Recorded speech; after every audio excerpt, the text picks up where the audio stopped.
Welcome to Crossing Faiths. I'm John Pinna, and today we have an old colleague of longstanding. We have Brian Grimm from the Religious Freedom and Business Foundation. Welcome, Brian. Great to be with you, John. It's been some time. You created this groundbreaking research project that everyone references from Pew, and maybe we could just start off with that because I think it's such an amazing moment in time how we met and the research that you were conducting at the time that now is really the anchor point for religious evaluating religious persecution, religious freedom globally. Yeah.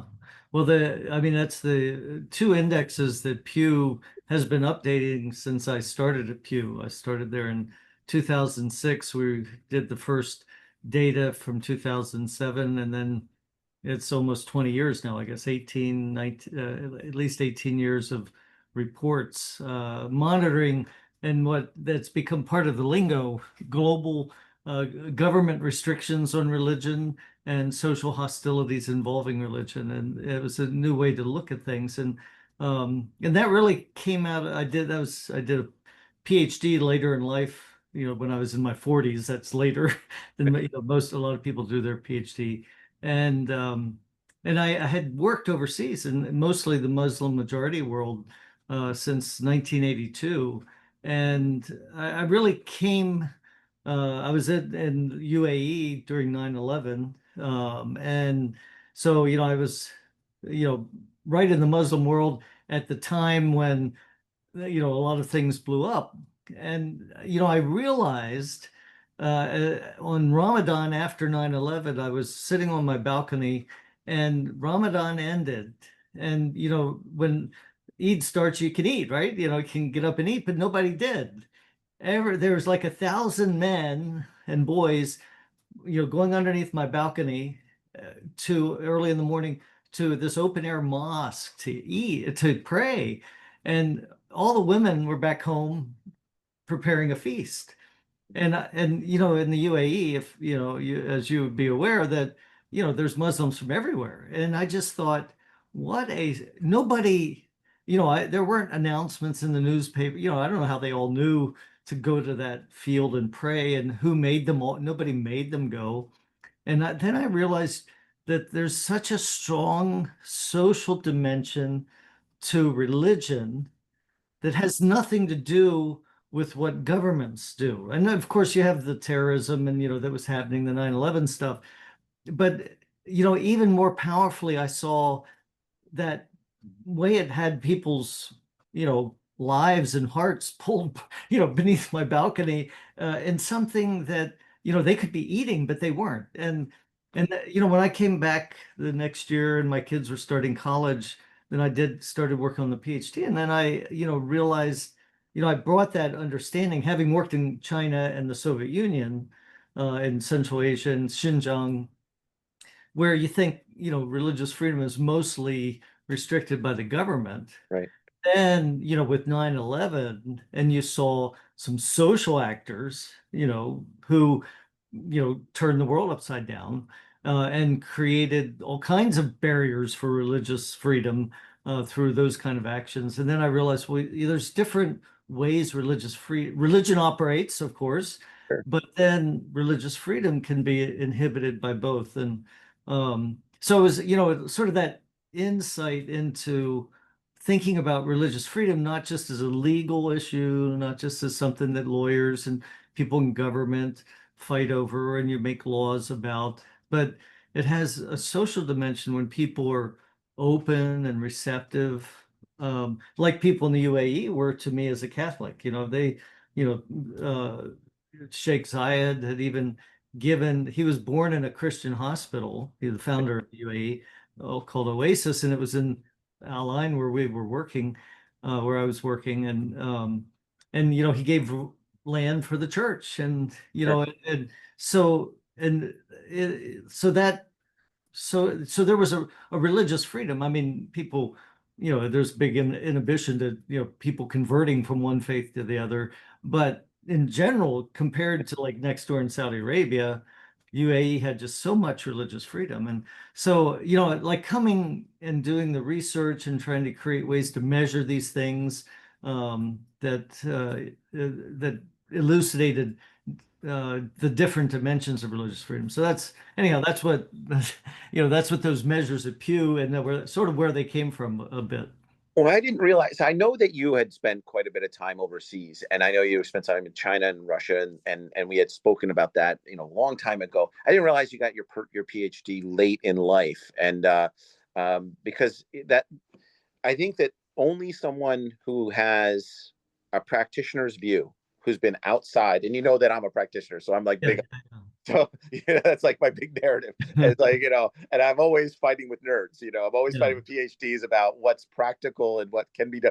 But and you had given me very, very good advice back in the day about scholarly papers and how to look at data.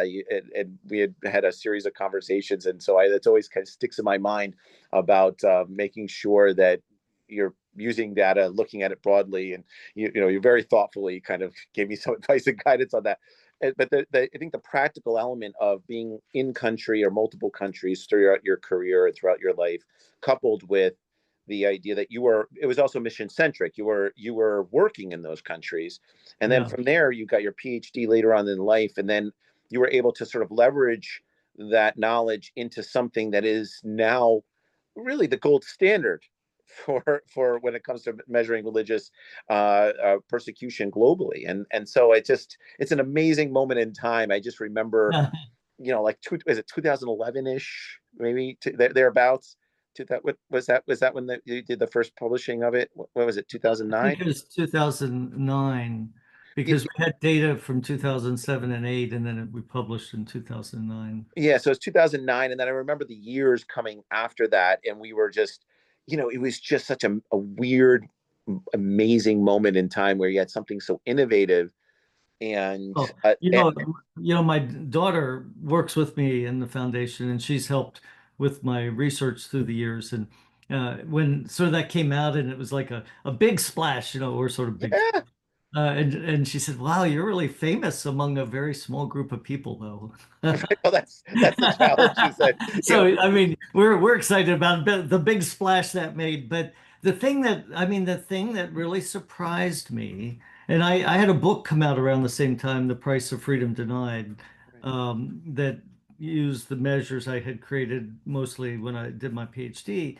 and oh no, even before that, I think 2007, I had a American Sociological Review, the flagship journal for sociologists, on is persecution caused by clashing civilizations or regulated, restricted economies, policies, and I thought, wow, when that study comes out, everybody's going to see the light and say, right, wow, we need to solve, we just need to promote religious freedom. And it came out and it was like, crickets and like the indexes came out and you know Donald Trump in his first term had an right, event at UN at the UN General Assembly, very different than this one. yeah, And it addressed religious freedom, and he cited that, and he said, "Well, I wasn't so sure about those numbers, but I had my people check it out, and yeah, those Pew numbers, they're right on." And Hillary Clinton at one point quoted the numbers in a speech that she had made. So, sure, it's like, okay, well, you get big political names to use the numbers. But the thing is, religious freedom continues to not be the thing, to not be universally embraced. And so, I think it's great, it's great to do the work we do, but we always have to be looking for why, why haven't people embrace this, that when you have religious freedom, it's better for the economy, it's better for organizations, businesses, it's better for peace and prosperity, but yet there's research out, just came out that shows that religious people are happier, and then but there's people are falling away from religion, so there's lots of things that make sense, that and then people just don't do them. So right. well, it's just such a nuanced element. I remember doing a research project about religious restriction, religious laws, restrictive law, and so there was countries, and the outcome of that research was there were countries that had a lot of religious restrictions, but the people were religiously free. It's like in socially in society, civically, and then there were countries that had no religious laws, and they were oppressed. There was there was countries that it didn't wash if there were religious restrictions necessarily. So you had to kind of get into the nuanced elements of it, right? Where Yeah. you have because it's not just a lot of times you go to incidents of violence, but there's a whole strata between the incidents of violence. There's religious discrimination, there's implicit and explicit things, and so that complexity becomes a little bit weird. But then there's agendas, right? So you got like you could have two faiths that are quarreling, but religion's not the factor. Yeah. It could be real estate or borders or political affiliation, and so those nuances are really hard to sort of dial in on. And then from my perspective, or from the work that I do, I'm always trying to say, is it religious persecution? That's my first thing. I always try to, Or is it that I want your farmland and right, you won't give it to me, and right. it could be a different religion, so let's go to war. And Yeah, yeah. So, I have a buddy of mine just come back from Armenia, and he's like, boy, the Muslims over there. And I go, well, is it a religious issue? I go, they know that there's a dynamic to it, but is it a primary, secondary, tertiary? And we kind of like got into it a little bit. And I go, so I said it's really easy to get into the tagline, and so, and I said I'm not making a judgment. I'm just trying to ask the question of like, what's the religious dynamic to this?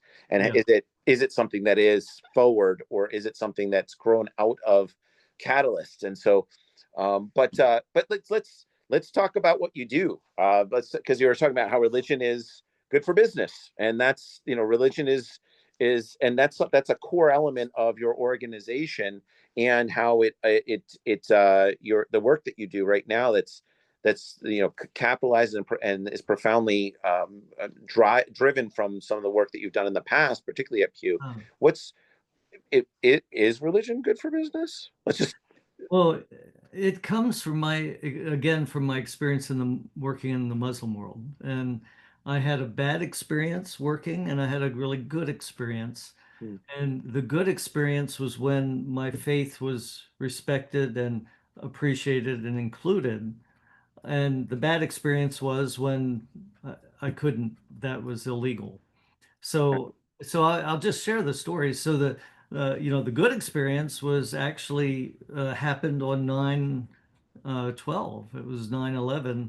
And I was academic coordinator at the UAE Military Academy in Al Ain Zayed Military Academy. And we had 20,000 self-proclaimed Taliban from Afghanistan living in our city. I mean, okay. every taxi driver, they're from Afghanistan. Oh, Taliban, you American, we're friends. That Right. was before 9/11. But like 2 years before, or so a few years before, they were all manual laborers, or the successful ones were taxi drivers, and they had rioted over labor issues, Hmm. and the military had to control them. So we had all these in town. I had 30 international faculty and families that I was responsible for, and the general at the academy called us in and said, we need to plan for your safety. And we were working on rendezvous points and, ways that they would come in and extract us. Most of the faculty were living in two different buildings, and then, there they'd take us to keep us safe. And we had the SAS, the British Special Forces, who were doing military training, and they were saying, well, we're just going to take to the hills, Right. you follow us. But right then, when we were having all this discussion, the Yeah. prayer call went off, and the general looked over to the sergeant who had been serving us tea and said, "You're better at this. You come up and lead us." And then he looked at me and said, "Well, I know you're Catholic, but stay. We really welcome you and join us, during this prayer time." Right. And so, right there at the most vulnerable moment, I had just dropped off my daughter in Dubai. She was three hours away, and she was doing a ballet internship, and had my other three other kids, my wife with me. Nobody knew what was going to go on. Were planes going to fly into other buildings, and were these local Afghanis going to riot and continue the revolution? Those were the kind of Yeah. worries. And here I had Muslims making me feel included and protecting me. And Right. when I was in the UAE, I wrote books of poetry to be used for in classes, and I wanted to work, and I wanted to give my Sure. all. Some years before, I worked in Saudi Arabia, and the boss came around and said, if anybody ever says, even mentions Christmas or Merry Christmas, this was like 2 weeks before Christmas, you're gonna get fired. You're gonna send out. You're gonna have to pay your own plane tickets. We're gonna deduct 2 months' salary, and if not, the muhaj, what are they called, the mutawa, the Yeah. the But religious police will come and yeah, get vice versa. The police vice versa. you. And I just counted the seconds till I could get out of that job. Uh, Right. so it wasn't about religion, it wasn't about Islam, it was about how how they welcomed the other. Um, Right.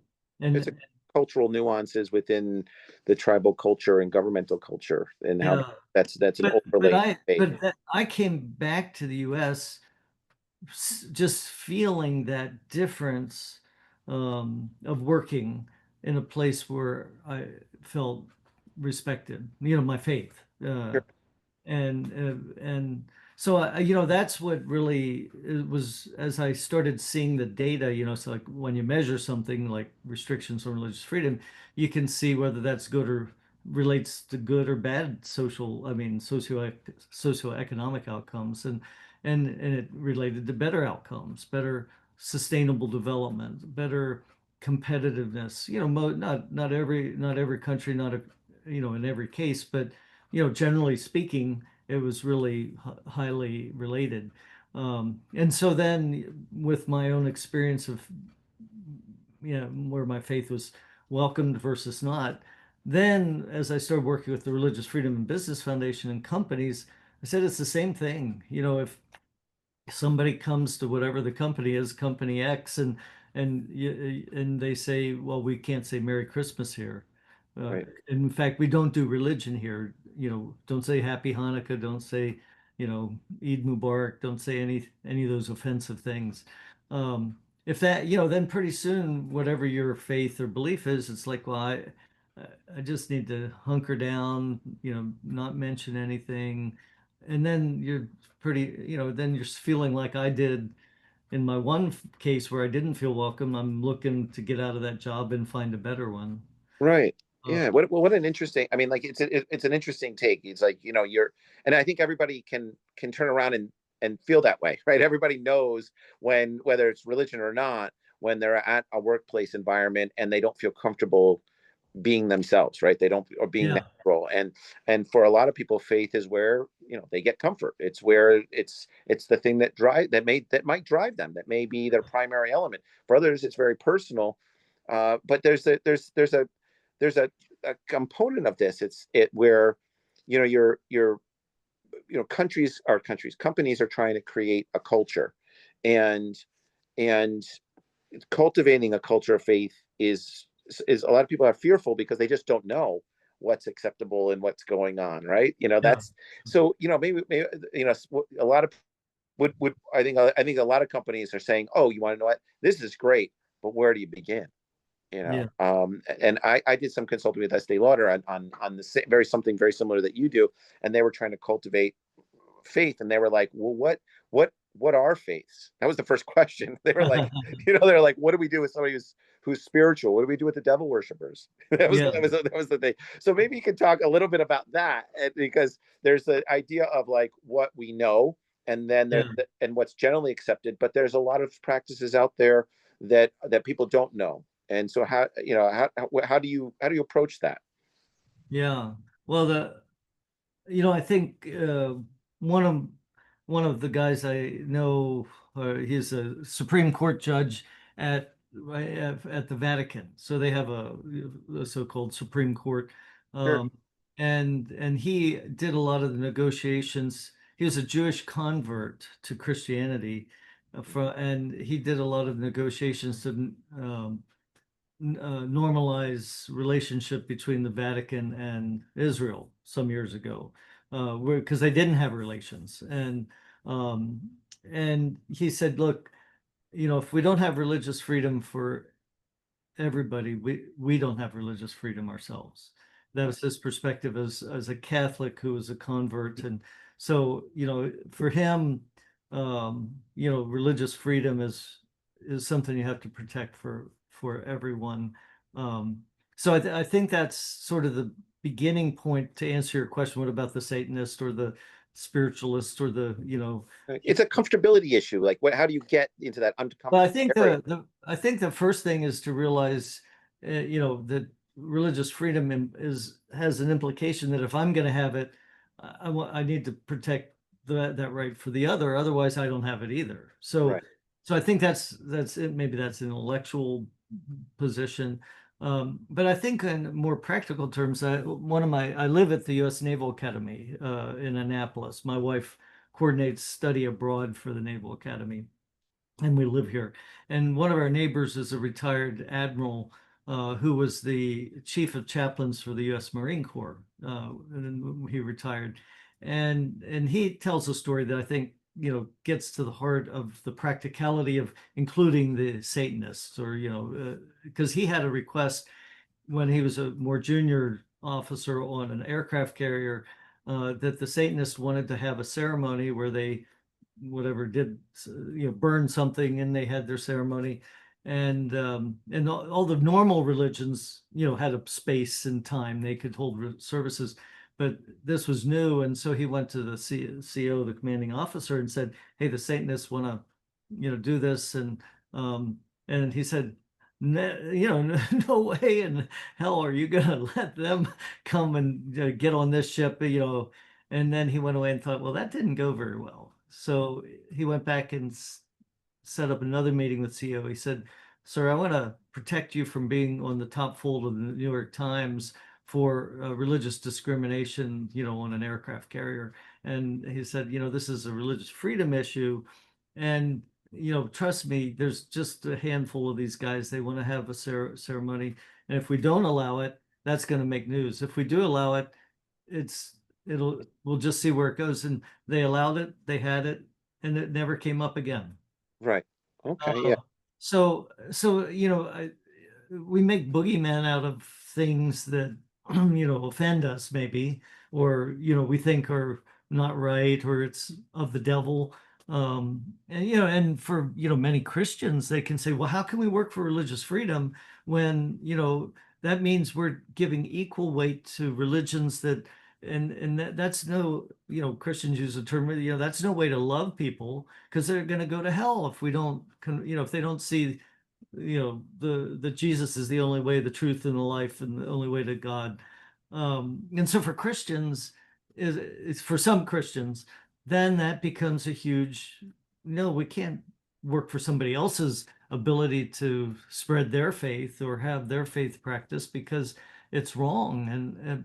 And so, there, for different reasons, people say we shouldn't stand up for each other's religious freedom. But, for me, I see it differently, because I see, one, I have to protect other people. And the other is that, if you restrict it and say it's only for me and my people, what happens if, like me, I used to be Baptist and I become Catholic, and I'm no longer part of that tribe and I joined Right. another tribe?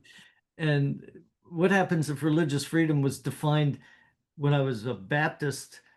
Did that give me freedom to change and become Catholic? So like you mentioned you work on a lot of intra-faith issues, and you know how in the Muslim community there's plenty of, Yeah. Well, I wasn't.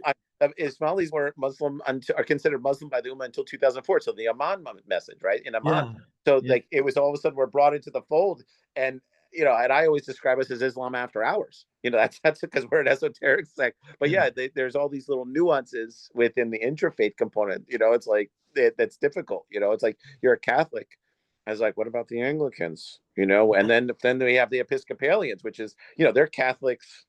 They're Catholic. They're Catholic. They're non-Anglican Catholics. They don't adhere to the king, but they're American Catholics essentially, right? That don't Yeah, adhere, right? So you got this whole arc of difference, and freedom to choose means that there has to be availability of faith, right? yeah, You yeah. know, and Yeah, and I think that's part of what religious freedom is it gives it may we're standing up for the right to find God, you know, and go on that journey. And if you only have one choice, you know that you know there may be you may have had a bad experience, you know. So there are not every preacher, not every priest, not every imam, not every rabbi, not sure, every holy person is holy, right? right, And somebody could get turned off of the religion because of something that us humans did and create a barrier to God. So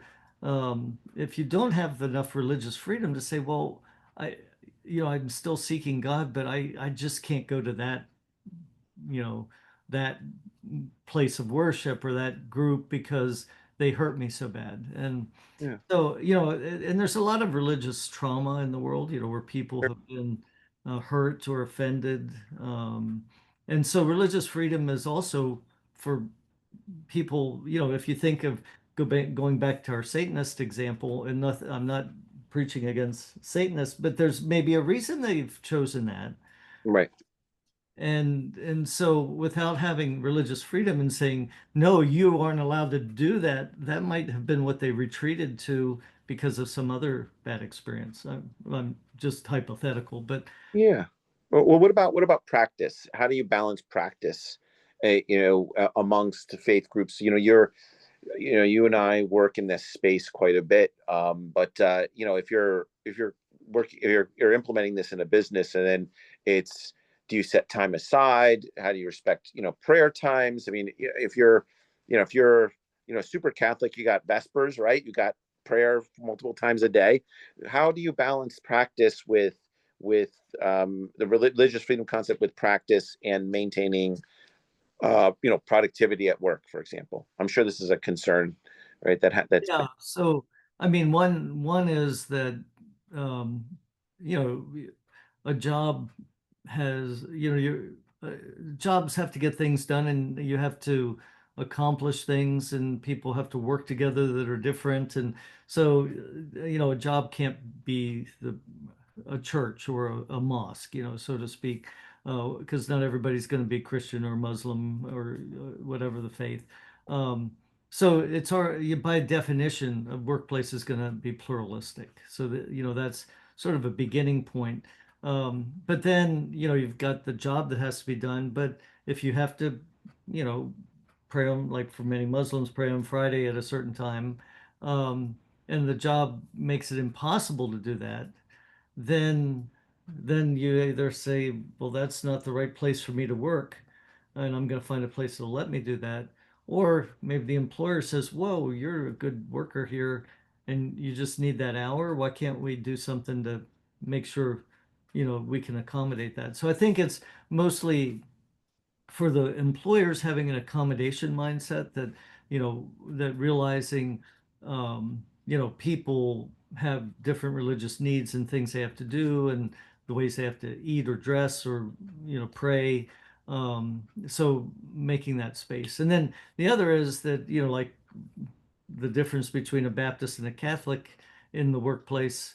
A Baptist will place a high importance on either having a Bible study if they're going to do something at work with others, or you know, extemporaneous prayer, you know, and praying, and you know, it's almost I won't say part of the religion, but it's very normal if something bad happens. Well, let's all stop and pray about that right now. right, Um, but for Catholic, if something bad happens, we'll make that this week's prayer intention at mass.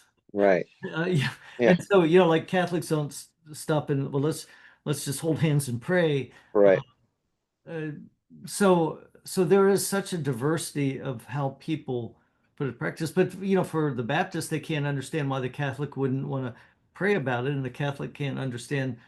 Well, that seems sort of odd that just praying very informally and not really committing this seriously in prayer, in a formal setting. Yeah, So I think the inside of a business, that you have to realize people practice in different ways and not just come up with, a one thing. We're going to do this one thing, but be flexible and the law is that you accommodate unless it's a burden. And sure. so I think that the the responsibilities on the business to be saying, yeah, oh, you have a need, let me hear about it. Let's see what we can do. And then if there's no way to accommodate it, then we see, then it might not be the place for this person to work. Yeah, it can be tough. I know we're at the top of the hour, and I know we've got a little, so short amount of time. So I wanted to maybe, we close out with a few minutes of you're a data scientist. We talked about some of this stuff. I I share with you the International Religious Freedom Analyzer and some of the nuances of that. Maybe we could talk a little bit about the importance of how what you do is fortified by research, which it started, with being in country and being a practitioner in country. You've got your degree. You created this groundbreaking research that you did at Pew, and coupled with your book, and now you would have this organization that promotes religious freedom, religious and religious tolerance in the workplace, and has a broader sort of mission with the religious freedom movement. Yeah. Maybe we can talk a little bit about the importance of data and the importance of policy driven by policy and funding that's driven by knowing what is and what isn't, and how difficult that is to navigate those waters.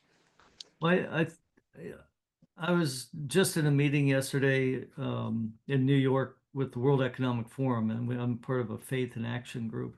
And one of the points of discussion where, we're talking about how AI is impacting workplaces and we may see 30% of the American workforce be unemployed, if AI and we're, the possibility that AI will create as much change in the next 5 years as would normally happen in the next century without AI.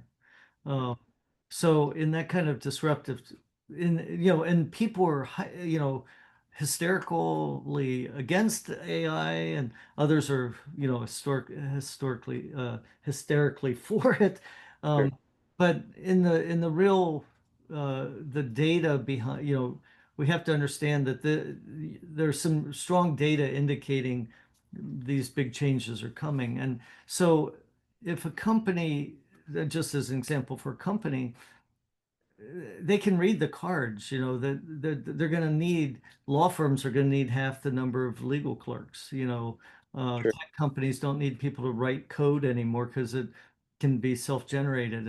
And so seeing that data, you should do something with it. So instead of just pretend like laying people off, sort of willy-nilly or just when it happens, realize this is we can see the changes here, and let's start preparing for that and thinking with our employees, hey folks, people are going to be we're not going to need as many people or some will be doing different things, but we want to start making a plan so people can transition to another job, another career, and think of it that way. And that might be a little costly, but it's more costly if you just start laying people off, and then all of a sudden the company loses that culture that makes it the place people want to work.